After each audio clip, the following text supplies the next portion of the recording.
Amados santos, gracia y paz. El pastor Pedro Saavedra les saluda y este es el audio número 135 de la serie Renovar el Entendimiento para que ocurra la transformación. Desde el Antiguo Testamento, hace miles de años, Dios viene hablando que el ser humano es espíritu, alma y cuerpo, un ser tripartito. Ahora, ¿por qué es tan importante tener esto en cuenta? Pues ese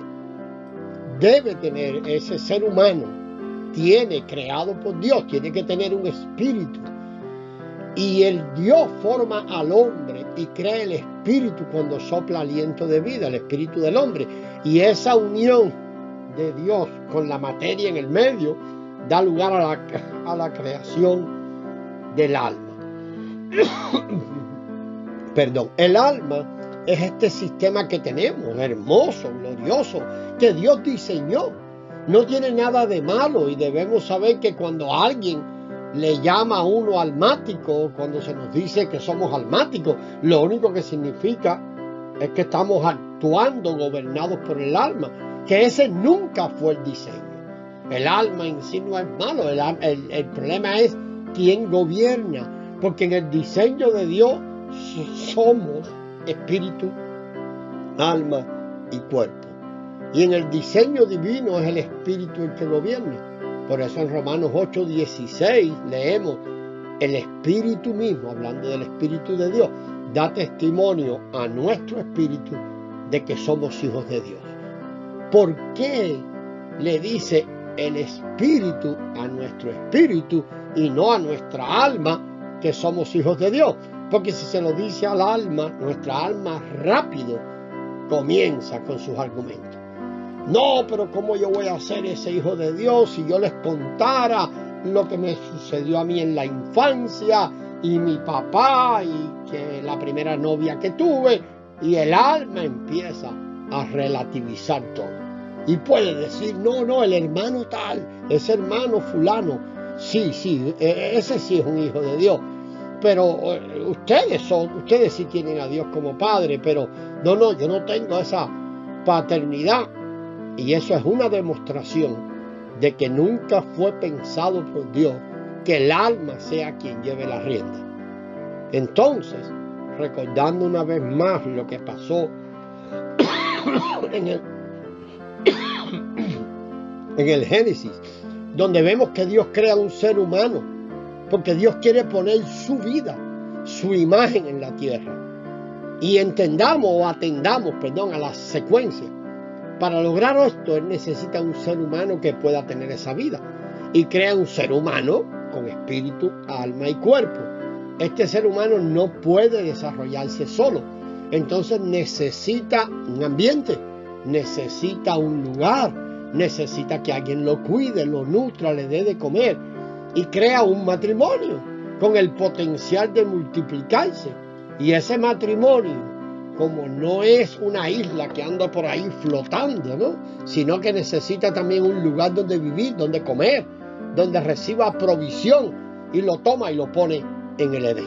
Entonces, repasando esta secuencia, la vida de Dios en un ser integral, el ser integral en un matrimonio, en una familia instituida por Dios, pensada por Dios, que no tiene nada de malo, es perfecto el diseño.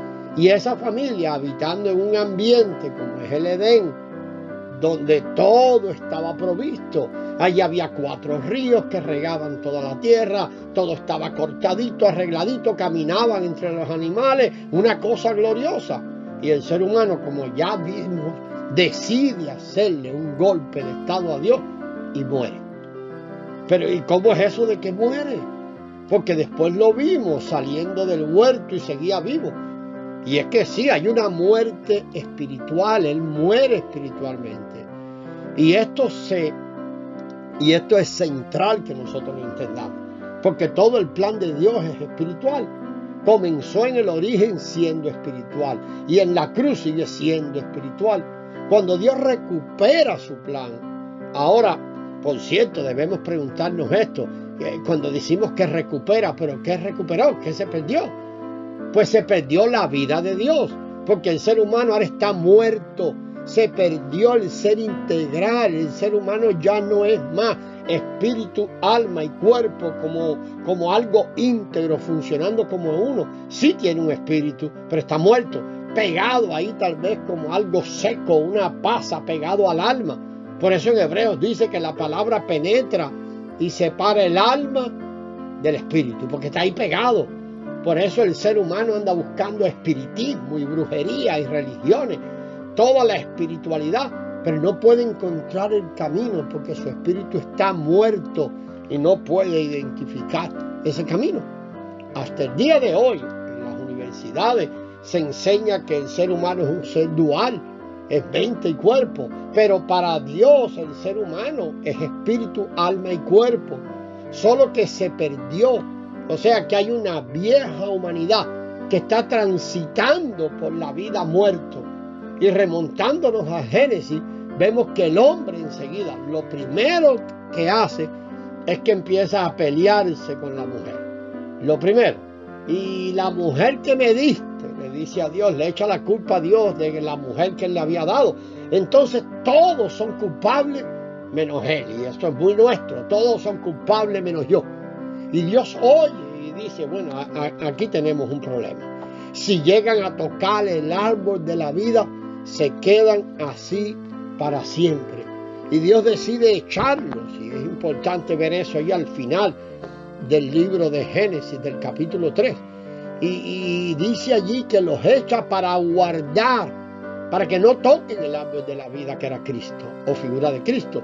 Y el último versículo, ese versículo de Génesis 3:24, lo vamos a leer, y dice allí, echó pues al hombre y puso al oriente del huerto de Edén querubines, ángeles y una espada encendida que se revolvía por todos lados para guardar el camino del árbol de la vida.